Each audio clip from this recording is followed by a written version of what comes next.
welcome to the Adversity Psychologist Podcast. I'm Dr Tara Quinn Turillo, and today, this is a really exciting one. I have Dr Jade Redfern with me, who is a clinical psychologist. Do you want to introduce yourself?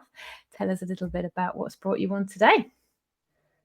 Yeah, for sure. Thank you for having me. Super excited to be here. What's brought me here is that just wanting to share, there's so much pressure on. So I'm a psychologist, but also a mum. And I've worked with parents now for nearly 2 decades. But it was really when I became a parent myself and I became a mum that the way that I support parents quickly shifted.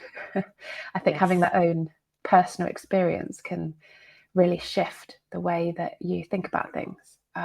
Really can. So for me, being here is just sharing that awareness and compassion that I think so often is missing. And I think there's never been a time with so much resources online, so much information that I think can be really overwhelming to parents.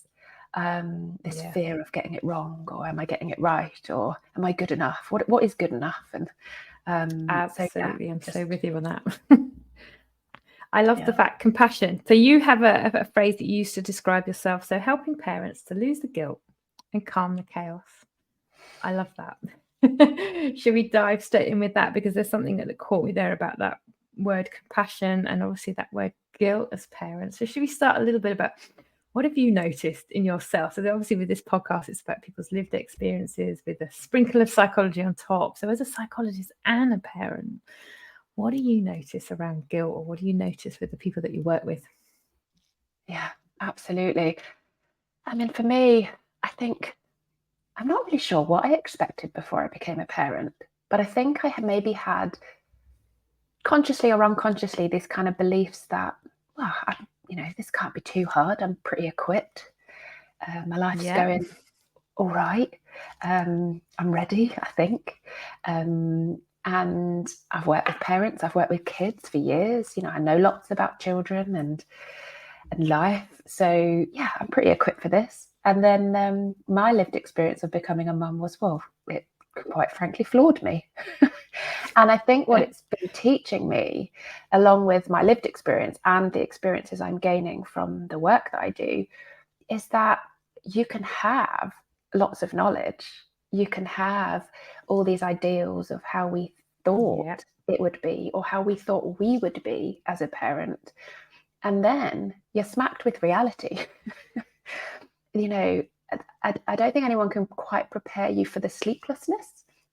Yeah, I had an experience where my firstborn was actually a very good sleeper until about 8 months old. I was feeling very kind of, proud that she would sleep. People would say to me, how's she sleeping? And I'd say, actually really well. But no one actually asked how I was sleeping, which was terribly. That's a good because point. I was so anxious. Yeah, I was so anxious, and I'd watch her sleep, or I'd hear her snuffles, and I'd be on high alert thinking, she's going to wake up. I definitely in that first year suffered anxiety myself.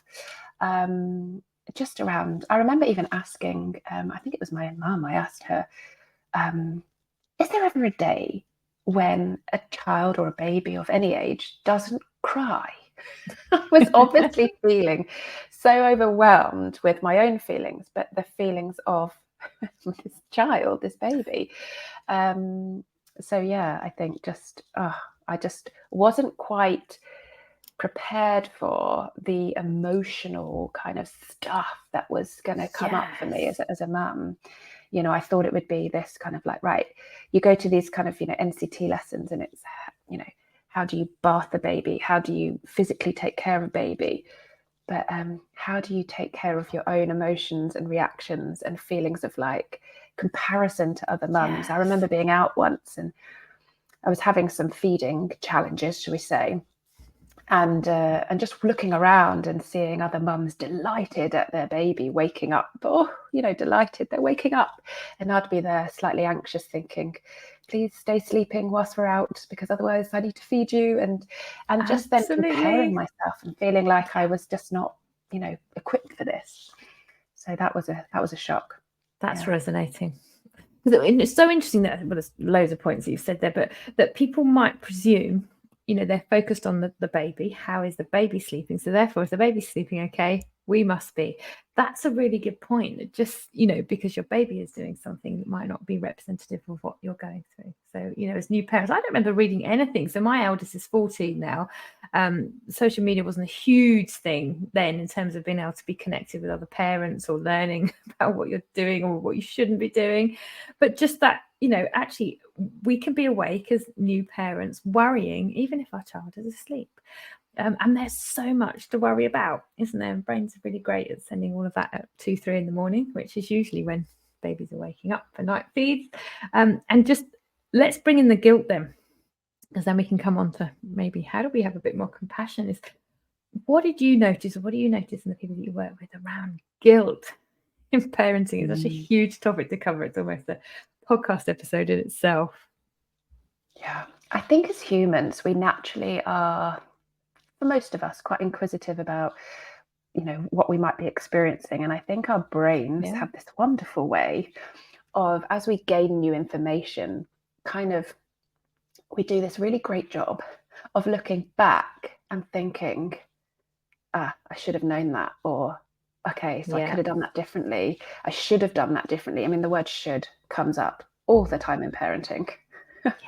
Absolutely. And I think t-shirts with it on. Yeah, absolutely.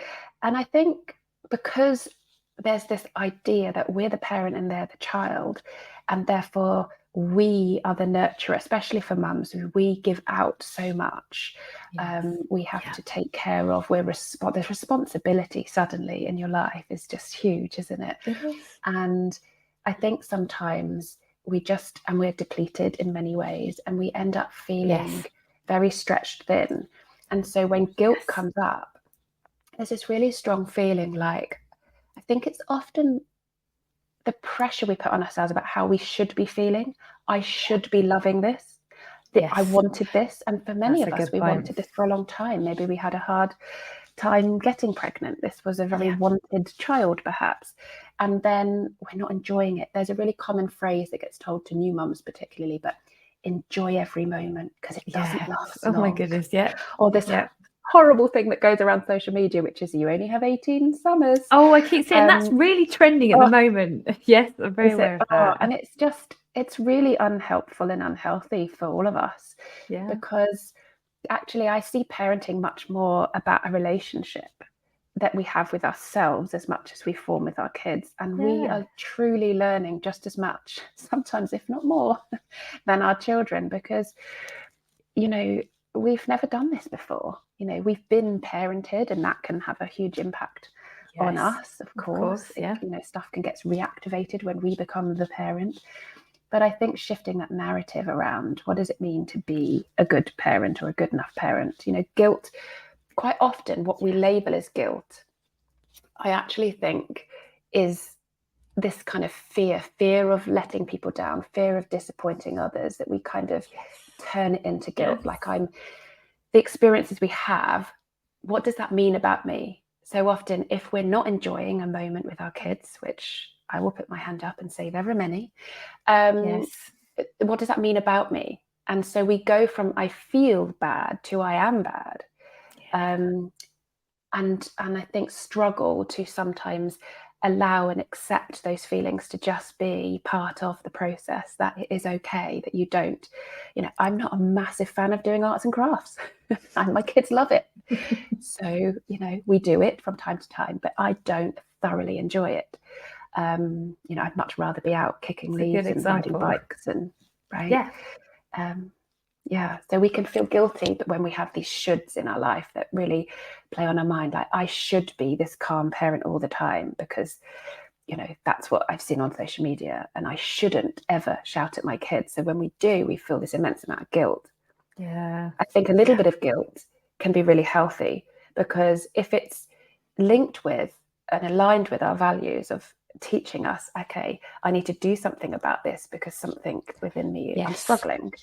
Yeah, but it's when it turns, and so often it turns from I'm struggling, I'm having a hard time, to I'm not good enough, or I'm a bad mother, or I'm a bad parent. Everybody else is doing this better than me.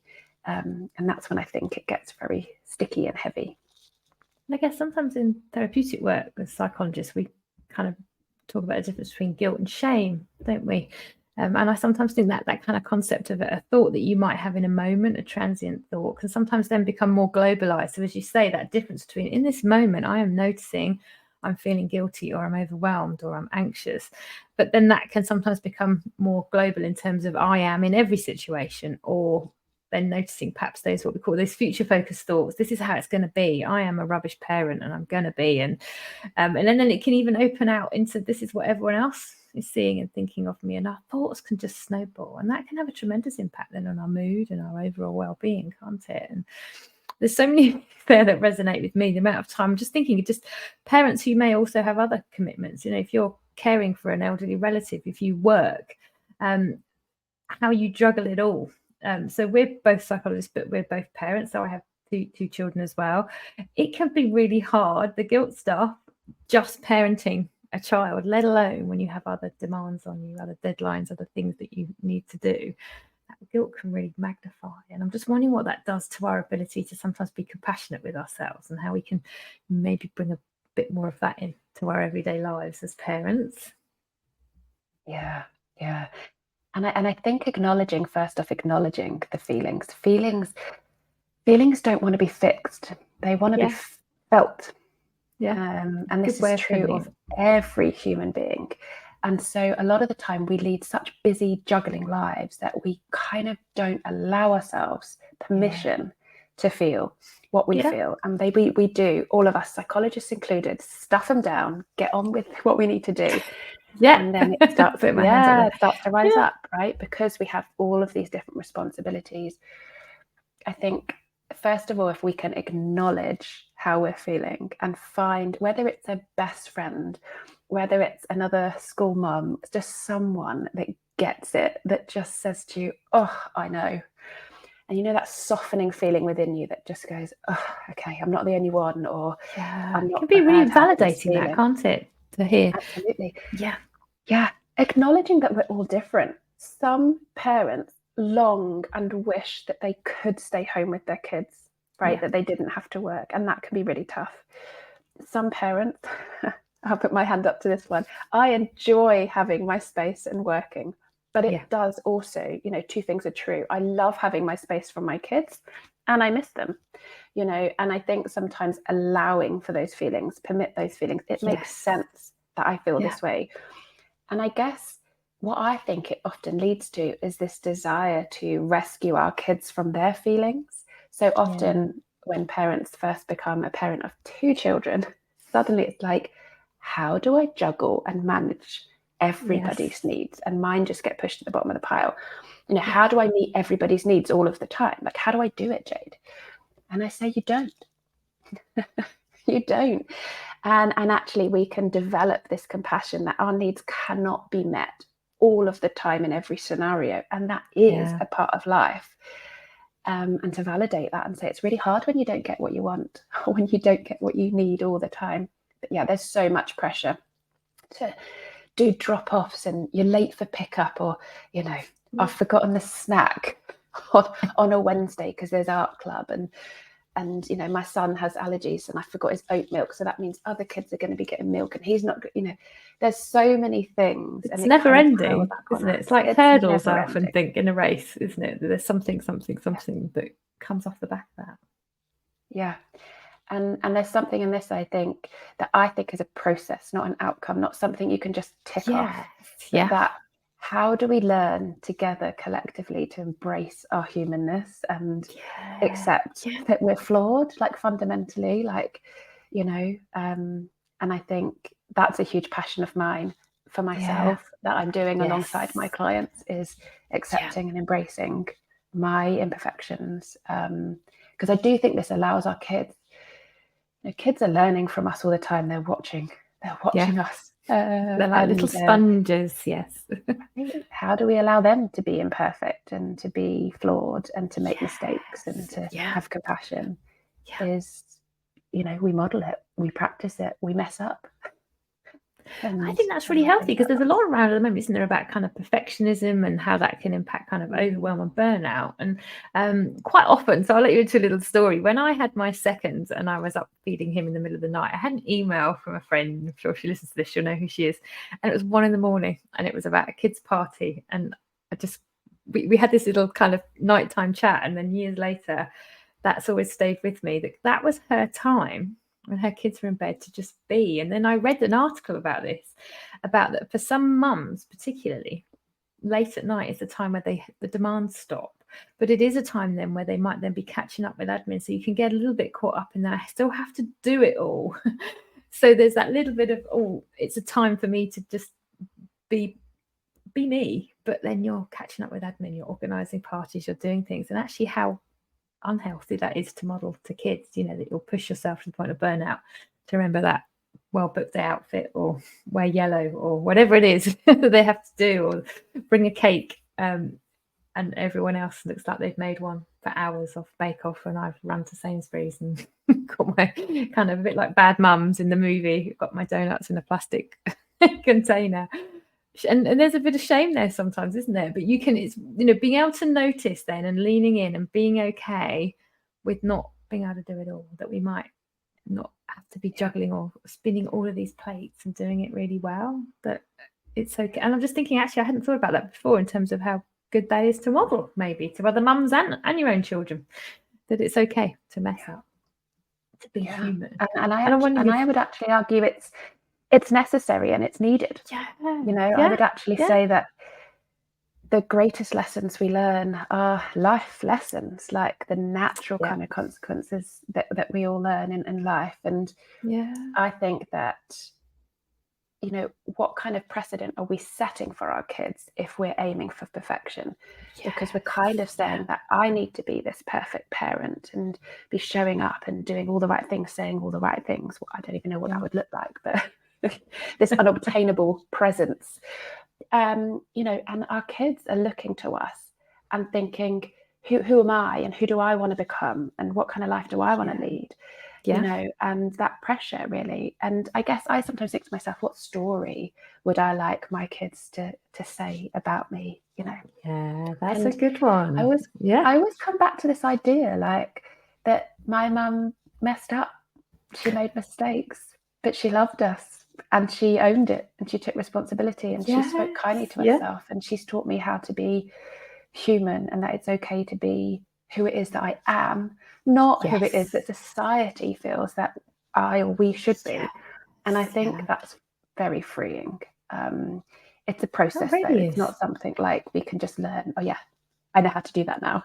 We're still going to have those unkind words that we say inside of our heads. But if we can become that noticer and go, that thing I do, how can I speak more kindly to myself? Because that's what I want to model for my kids. I sometimes call that, creating a bit of daylight between you and your thoughts or your strong emotions, your behavioural responses. So imagine getting a pair of binoculars and being able to just go, hang on, what's going on here? Or just, pressing pause, pressing a big button to just pause the world for a moment, a bit like you do in the remote control. It's often why we can find the compassionate words for a friend, right? Because we have that little bit of space, that little bit of distance from the feeling, from the felt sense. So again, we often use, don't we, in psychology, this idea, and it's so simple, but we have to remind ourselves to do it, which is, what would I say to a friend in this situation? Because I bet it's much kinder than what you're saying to yourself. And it usually is, isn't it? That kind I love that role of compassion. And I guess because, what happens to guilt if we're storing that up? As psychologists, we've seen and worked with people where guilt has, it's not just a transient thing about one thing that might not have happened. But, as we're parenting through those 18 summers, as everybody says, that's a lot of stuff that can build. I'm just wondering, what might people notice in terms of their mental health, their physical health, when they're storing up all of this stuff, or endlessly in this battle to be perfect, do it all. I think the thing I hear parents say all the time, and it comes up in my mind too, I'm definitely noticing it a lot, and definitely since the pandemic, is I'm just too busy. It's like we're on this treadmill, this conveyor belt of I've just got to keep doing, going, all the multiple drop-offs, all the different clubs, juggle. We can never do enough. And I think that our culture and society has kind of bred this kind of, that our worth is so attached to our achievements and the things that we do, that we've kind of forgotten and lost that ability about just being able to actually slow down. And I do think sometimes that can be a trauma response in most of us. It's a good point. That we struggle to slow down, so we focus very heavily on not having enough time, right? And I believe that time is our one constant, right? It doesn't matter where you live in the world, a minute is a minute. It's a really good way of looking at it. Right. And so how do we create more time for ourselves? I think instead of focusing on time, we focus on our energy. Like, what lifts my energy and what drains my energy? Who do I need and want in my life that helps give me life, give me energy? How can I recharge that energy to give me more time? And it's a really hard ongoing, again, process that I think all of us collectively need to think about. How can we slow down? You know, we talk about the school run. I was laughing about this with a parent the other day. Like, run. Where did that come from? That's a good point. Right. We need to walk. We need to stop. And I think kids, especially young kids, if we allow them to, they can teach us so much about time, because they have no concept of time, and that can be really triggering, right? Because we're always rushing. Come on, shoes. They want, but they want to stop. They want to look at the leaves. They notice things.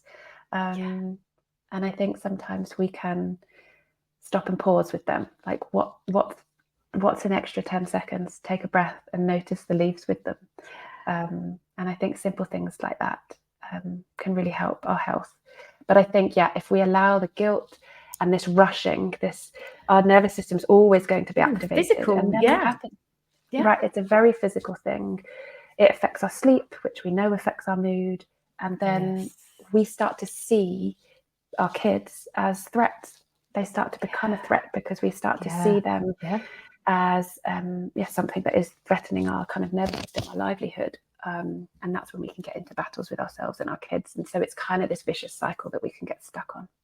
I was just thinking that then, where the kind of, sometimes in psychology where we talk about the kind of inner critic, giving it an identity, like the guilt monster, for example, coming back in again and going, well, now you've rushed your child, or they've gone into school stressed, or they're upset because we've shouted about something that wasn't actually anything to do with them. I think I call it the 8:31 in my house, when it's just like somebody put shoes on and you're kind of shouting, and it's almost a because you're just conditioned, aren't you? You don't want to be late. You don't want to sign what I call the parent book of shame if you miss the gates closing and you've got to go into the office. There's a lot of hooks there, aren't there? Or we've got to get off to work. We've got to, I don't know, catch a train, or you've got another commitment. It's hard, isn't it? So I'm thinking, people listening, and I really like to make things very practical. So there's so much theory then, but also you've given us loads of practical things, and it's being able to just stop and press pause and try and catch. So do a bit of observing on what kind of thoughts you notice then as a parent on a day-to-day basis. What are your usual suspects, as I call them? What tends to show up a lot, because you might notice themes? And then how can you begin to create a bit more daylight between what you think you need to be doing and creating some, maybe should we call it more value-based living? Having that moment to stop and look at the leaves. Maybe making room for the fact you might have missed non-uniform day, or, where are your values? Is it in always being the person that ticks everything, or are your values in just trying to do your best, but being able to accept that sometimes you might not be able to read every parent mail, be able to do everything? Is there anything else practical? What do you do with your parents?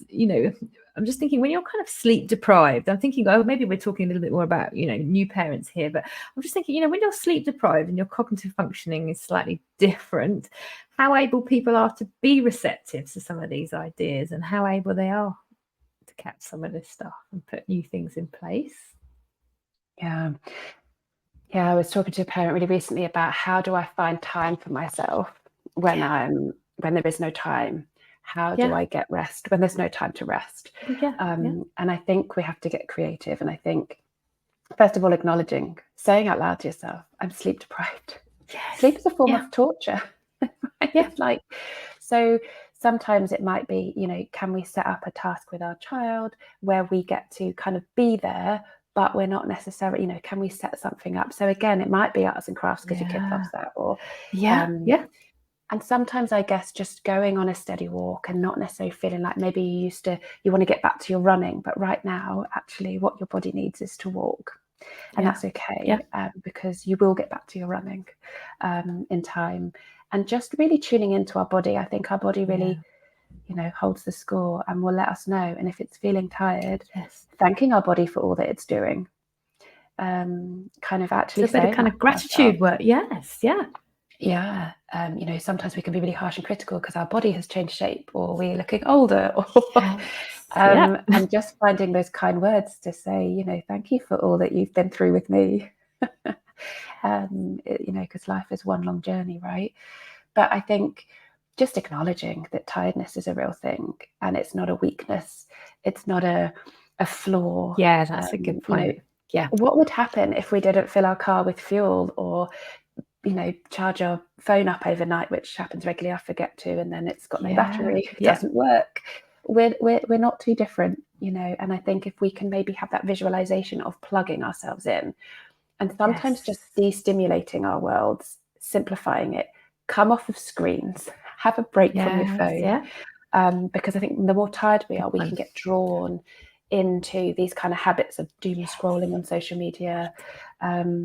We all do it at times, and I think we all, if we admit it to ourselves, we all have a slight addiction to our screens, and just we need to give our brain and our body permission to what is it? I heard this phrase once: rest to invest. Rather than saying rest, there's so many stories that come up. Rest is lazy, rest is bad, rest is unproductive, but actually we need to equated with sedentary, doesn't it? Which is different.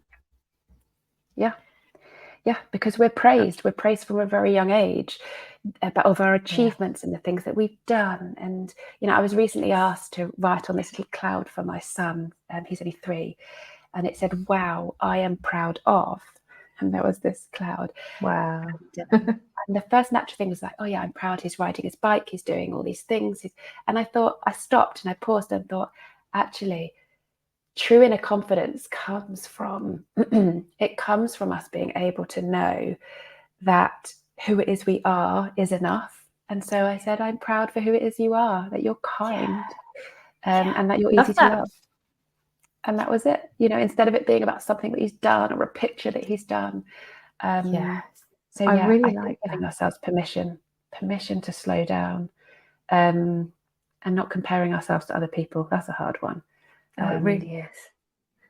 And I'm noticing then, I wonder if there's something just helpful about, there's more kind of psychologists in social media.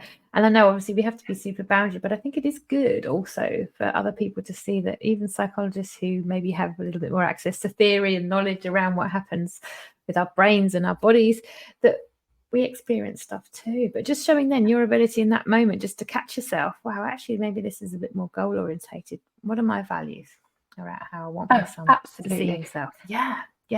Comes up for me all the time. My kids recently suddenly didn't want to go swimming.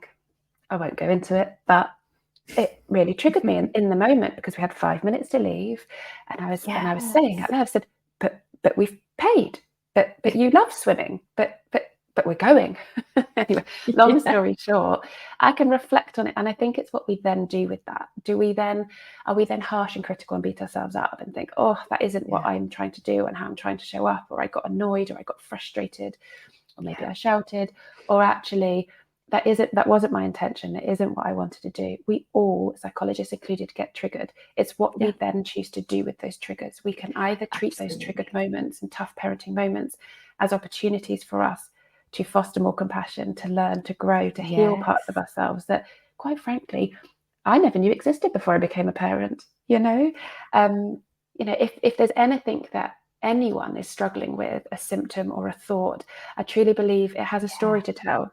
And if we listen with what I like to call this compassionate curiosity, rather than this kind of damning, often our first thought is so critical. But if we can just stop and pause and say, hi, critical voice, and say hi to it. Name it. It can't take over. Name it.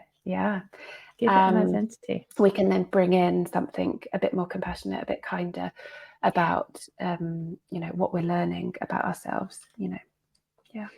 And I like this compassion, because some people may be new to compassion. Sometimes I wonder whether people think it's not so kind of robust or evidence-based, but actually there is a lot of evidence behind the kind of science of compassion for ourselves and other people. And I'm just thinking as well, actually kind of broaden this out, having these conversations, doing this podcast, psychologists talking about vulnerabilities as parents, things that we get wrong, how to kind of manage that, having conversations. And I wanted to bring in the role of social media. As you say, you were talking about kind of your mum, her generation, and then you, and obviously my children are a little bit older than yours, that, social media wasn't such a big thing when my eldest was young. So I didn't find I had the same kind of comparisons as I did when I had my second, because I had a bit of an age gap. And just, at the moment we're scrolling through social media, there is a lot out there around parenting, which is great. But as you say, we're still seeing these images of how it should be. We're seeing these wonderful Instagram grids of parents that are doing it all, and just how we can kind of shift the narrative, have these conversations. You say, just validating that friend, gosh, it's rubbish being sleep deprived, and it is a thing. We don't have to pull our socks up and get on with it, and I'm sure we've all had examples, haven't we? Is this all right to share? When you've been at a baby group, you are so tired that you literally just want to crawl under a chair or go home, and there'll be someone who said, but I only had 2 hours last night rather than your 4, and it's incredibly invalidating. And I don't think that's helpful to you in terms of how we support each other as parents. I think it's classic in home environments where you kind of compare maybe with your husband who's had more sleep or not. I think we won't go there. The tit for tat kind of arguments that can come up. Who's more tired?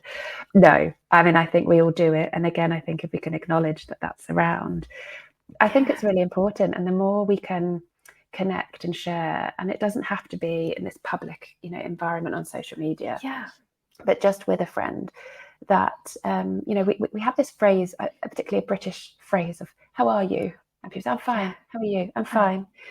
And then I sometimes like to follow up with, "How are you really?" And you see this change, because it's this other part that comes up. It's like, oh, actually, you really do want to know how I am. And I think we can be a whole mix of emotions. We can be okay and struggling at the same time. I think it's really important to acknowledge that we can love our kids, but also be struggling with them. Two things are true. We can love being a mum and also crave space, crave parts of our old life where we didn't feel so responsible. Absolutely. I think one feeling or one thought doesn't define who we are.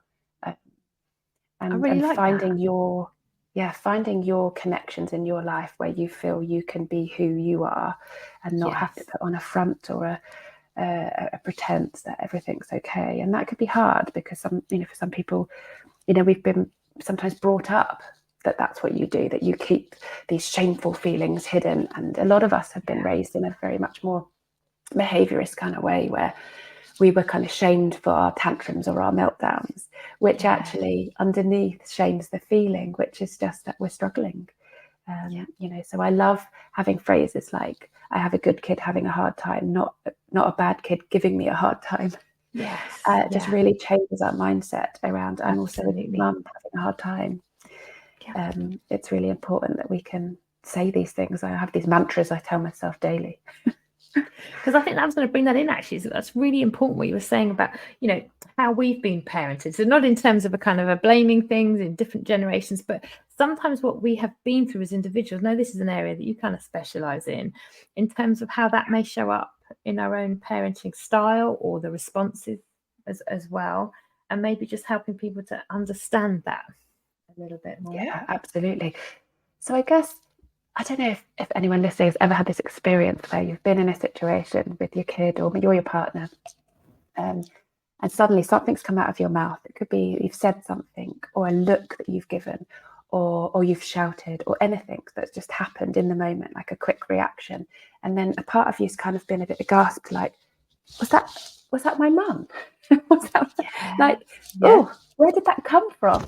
And it can be quite frightening sometimes. But I think sometimes it's just learning that we all of us have parts that get triggered. When we're growing up, the thing about children, and we were all once children, is that we are hardwired. Our physiology is hardwired for attachment so this is our kind of relationship that we have with our caregiver, because as a child we rely on our caregiver for absolutely everything. And so we learn very quickly what parts of us bring me closer to my caregiver and what parts of us bring me further away.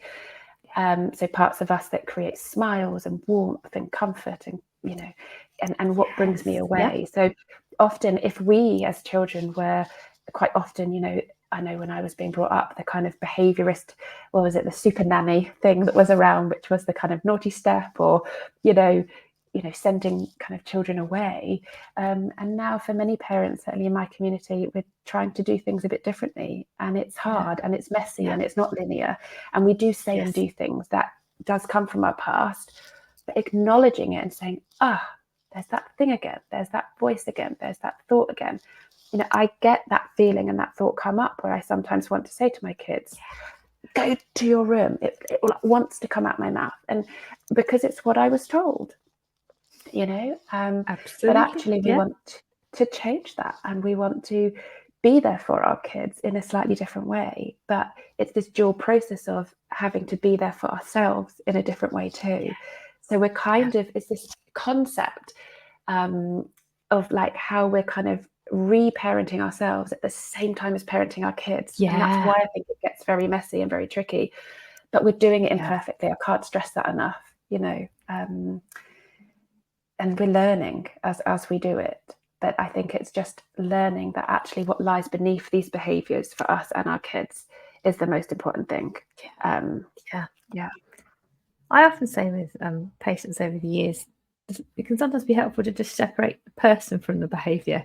And because sometimes that's where the guilt, you know, I am this bad, rather than just going, what have I done? How did I respond? What did I say or do? Sometimes that can help you have more compassion. This is an observation here. This isn't about me wanting to or deliberately wanting to respond that way. A lovely visualization for that, for parents, is imagine yourself sat on the sofa, either with your child or with you as a child, your inner child, right? Just sat on the sofa, with your child, and you're looking out at the problem, whatever that problem might be. My child's not listening, the back chat, the rudeness, they won't go to bed.